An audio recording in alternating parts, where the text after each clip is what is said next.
before we get to curveball of the week here, let's I got one little thing about the NDSU Bison. They took care of Drake 66-3. And then they what they won is a date out in Bozeman, Montana to play the Montana State Bobcats. 1 p.m. game 1 p.m. Mountain Time game on ESPN Plus here. Montana State is the 6th seed. They have kind of limped to the 6th seed. They did not have a good showing in the Brawl of the Wild game, or as which, sorry Mike if you're listening, but the in the Grizz Cat game, they've have not played well. They've lost two of their 4 games in November. There's questions at quarterback. NDSU is playing some of their best football as of now. In this game for the Bison, this game is a pick'em actually, or not a pick'em. Montana State opened as a 1-point favorite. I don't know what that line is, if that line has shifted at all. But NDSU, they're going to have to go there. They're going to have to run the ball. I think it's important that they're able to force some turnovers, take that and do it early, steal a possession, get something, kind of take that crowd out of it. NDSU's played. This is going to be their 4th road playoff games in the FCS era here. Only their 4th. That's crazy.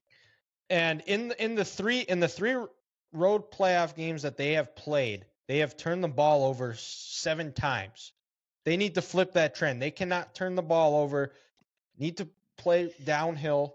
I think defensively, this is going to be.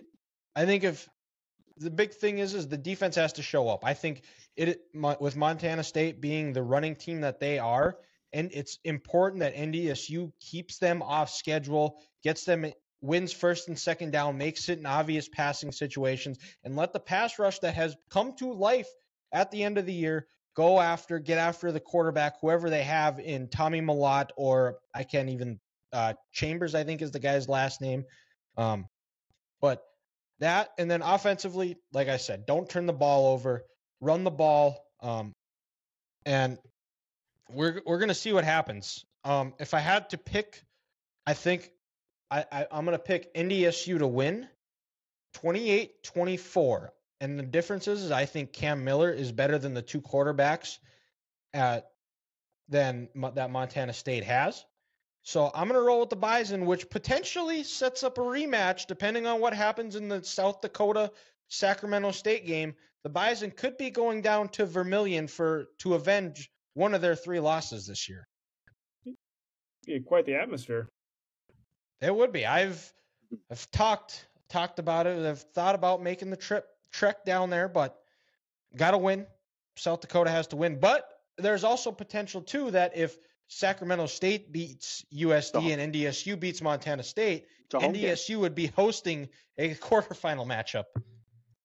Well, Dylan, I will say this. I've been to Vermilion, South Dakota once in my life. I've never been. There's not much there, but they're going to have a bar, a hotel, and a place where you can grab a pizza on Friday night. So my dad, when my dad was in college, they were at a USD game, and someone threw a frozen coyote at the cheerleaders and KO'd one of them. How you get a coyote in a football stadium is beyond me, but then again, there were probably no rules back then. So. Oh, God, that's hilarious. Well, that South Dakota State, South Dakota, that's a rivalry game. It was a lot that, they hate each other. Hey, so Mike, why does your daughter have permanent brain damage? She was hit in the head with a frozen coyote.